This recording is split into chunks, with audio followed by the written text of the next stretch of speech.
Matthieu chapitre 16, les pharisiens et les sadducéens abordèrent Jésus et pour l'éprouver lui demandèrent de leur faire voir un signe venant du ciel. Jésus leur répondit, le soir vous dites, il fera beau car le ciel est rouge, et le matin il y aura de l'orage.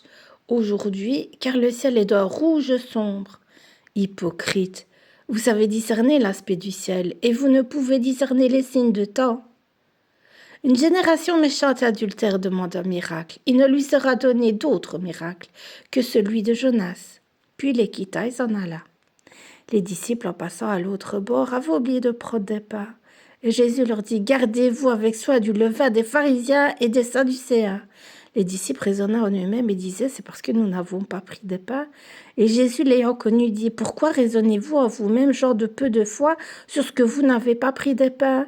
Êtes-vous encore sans intelligence et ne vous rappelez-vous plus les 5 pains des 5000 hommes et combien de paniers vous avez emportés, ni les 7 pains des 4000 hommes et combien de corbeilles vous avez emportés?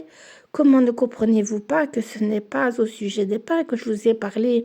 Gardez-vous du levain des pharisiens et des sadducéens. Alors ils comprirent que ce n'était pas du levain du pain qu'il avait dit de se garder, mais de l'enseignement des pharisiens et des sadducéens. Jésus étant arrivé dans le territoire de Césarée de Philippe, demanda à ses disciples, « Qui dit-on que je suis, moi, le Fils de l'homme ?» Ils répondirent, les uns disent que tu es Jean-Baptiste, les autres disent Élie, et les autres Jérémie ou l'un des prophètes.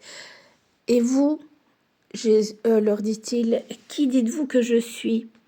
Simon-Pierre répondit, tu es le Christ, le Fils du Dieu vivant.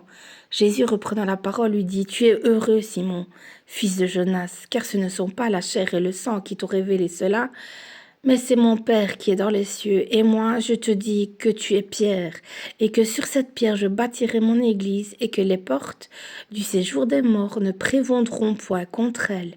Je te donnerai les clés du royaume des cieux. Ce que tu lieras sur la terre sera lié dans les cieux, et ce que tu délieras sur la terre sera délié dans les cieux. Alors il recommanda aux disciples de ne dire à personne qu'il était le Christ.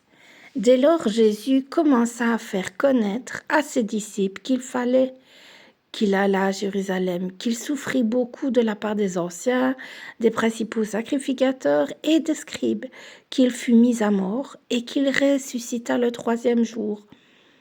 Pierre, l'ayant pris à part, se mit à le reprendre et il dit, « À Dieu ne plaise, Seigneur, cela ne t'arrivera pas. » Mais Jésus se retournant dit à Pierre, « Arrière de moi, Satan, tu mets un scandale, car tes pensées ne sont pas les pensées de Dieu, mais celles des hommes. » Alors Jésus dit à ses disciples, « Si quelqu'un veut venir à moi, après moi, qu'il renonce à lui-même, qu'il se charge de sa croix et qu'il me suive, car celui qui voudra sauver sa vie la perdra, mais celui qui la perdra à cause de moi la trouvera.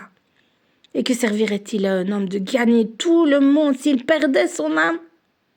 Ou que donnerait à un homme en échange de son âme? Car le Fils de l'homme doit venir dans la gloire de son Père avec ses anges, et alors il rendra chacun selon ses œuvres. Je vous le dis en vérité, quelques-uns de ceux qui sont ici ne mourront point, qui n'aient vu le Fils de l'homme venir dans son règne. »